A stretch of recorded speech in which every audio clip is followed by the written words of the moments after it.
Bonjour à tous, bonjour à toutes, ici Martin Carly, je suis vulgarisateur scientifique. Vous m'avez peut-être vu expliquer la science à la télé, à l'émission Génial par exemple, que j'écris et je co-anime depuis 11 ans maintenant. Je participe à d'autres émissions de télé, je fais aussi de la radio, je fais aussi des conférences, des spectacles.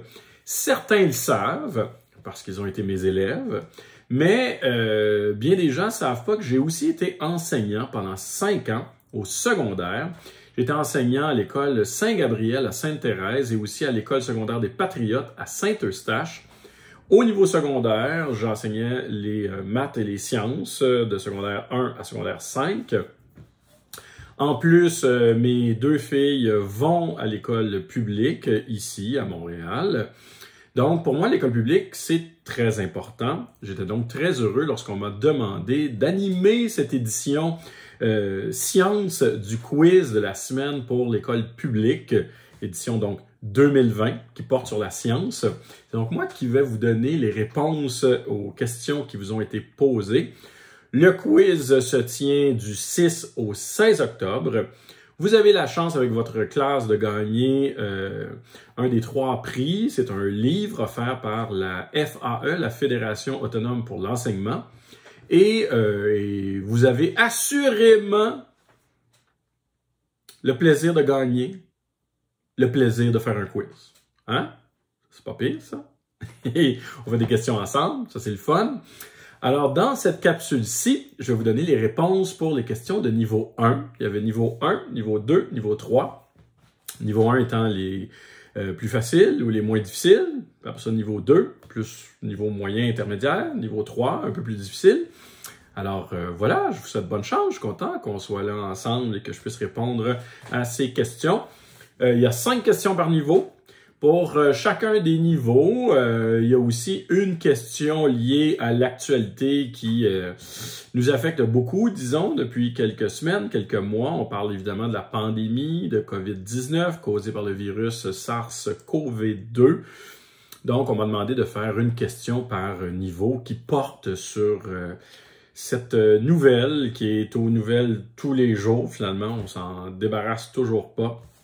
On espère que les traitements, les vaccins, ce sera pour bientôt. Hein? On se le souhaite tous. Alors, commençons par la première question. C'était, qu'est-ce qu'on peut dissoudre dans l'eau? Est-ce qu'il s'agit du sable, de l'huile, du sucre ou une souris? Bon, là, il y avait une petite blague. Hein? La souris, on ne va pas dissoudre ça dans l'eau. 1, on ne met pas une souris dans l'eau. On ne veut pas qu'il lui arrive du mal. Et 2, ben, imaginez un être vivant qui a besoin de boire de l'eau, mais il serait dissous dans l'eau. On s'entend que c'est impossible.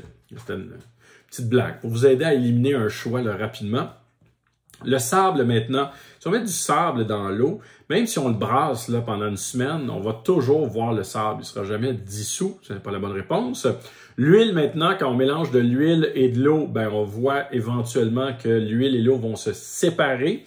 Ce sont 2 substances qui ne se mélangent pas, donc c'est pas la bonne réponse non plus. Mais le sucre, ça se dissout dans l'eau. Donc le sucre, c'est la bonne réponse. Et là, on arrive donc au concept en chimie de solution, de soluté, de solvant.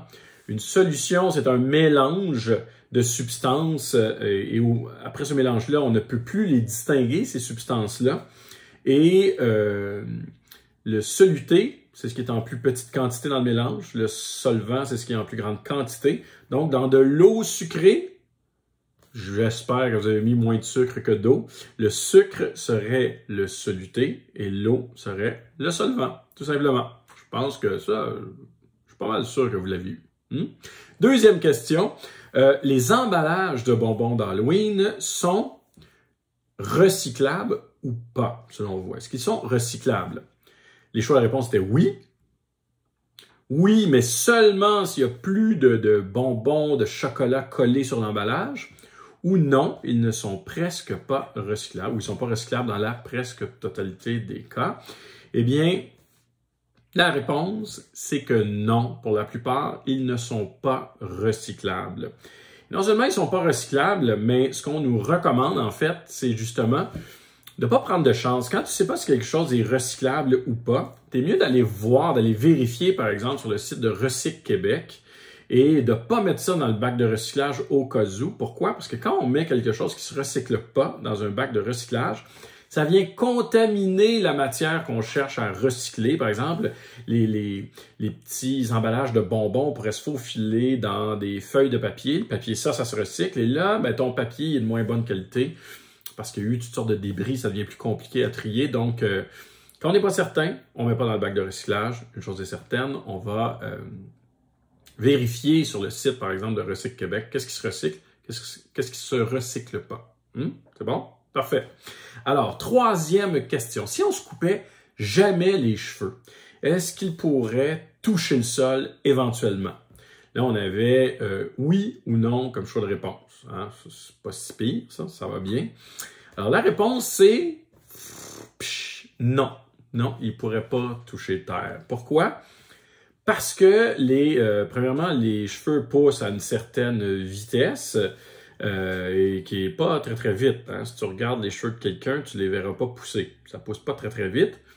Et les cheveux ont une certaine durée de vie. Donc, après de 2 à 4 ans, ça va varier, bien entendu, les cheveux meurent. Ils sont plus en mesure de continuer à pousser. Donc, on estime qu'on pourrait avoir une chevelure là, comme ça, là, qui pourrait peut-être faire jusqu'à 1 mètre de longueur, mais ça ne toucherait pas le sol.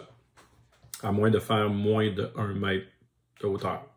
Sur mon cas, moi, on s'entend que je suis pas sur le bord d'avoir 1 mètre de longueur de cheveux.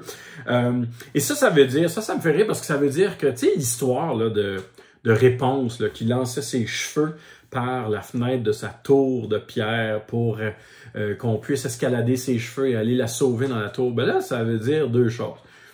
Soit elle avait une perruque ou des mèches, parce que ses cheveux à elle ne pouvaient pas descendre en bas de la tour, soit la tour faisait moins d'1 mètre de hauteur.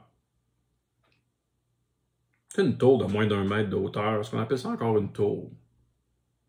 En tout cas, je vous laisserai relire cette histoire-là en vous souvenant que les cheveux, ça ne peut pas pousser tant que ça. Quatrième question, est-ce que les plantes carnivores peuvent manger des humains? Là, les choix qu'on avait, c'est oui. En fait, c'est non, pardon. Non, oui, ou oui, mais juste les plus petits. Par exemple, les enfants. On est près de l'Halloween, le genre d'histoire qui fait peur. La réponse, c'est non.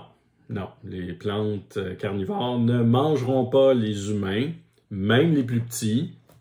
Il faut savoir que les plantes carnivores vont se nourrir essentiellement d'insectes dans la plupart des cas. La plante carnivore la plus connue, qu'on appelle la dionée, celle là, qui a des feuilles qui ont l'air d'avoir des dents. C'est pas des dents, là, mais c'est comme...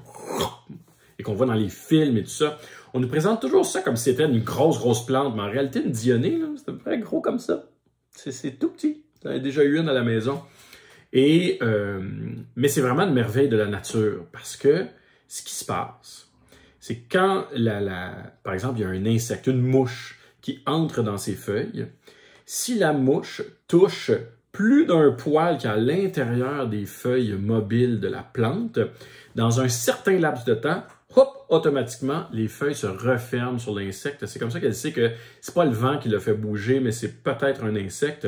Résultat, elle va se refermer, elle va pouvoir digérer l'insecte par la suite.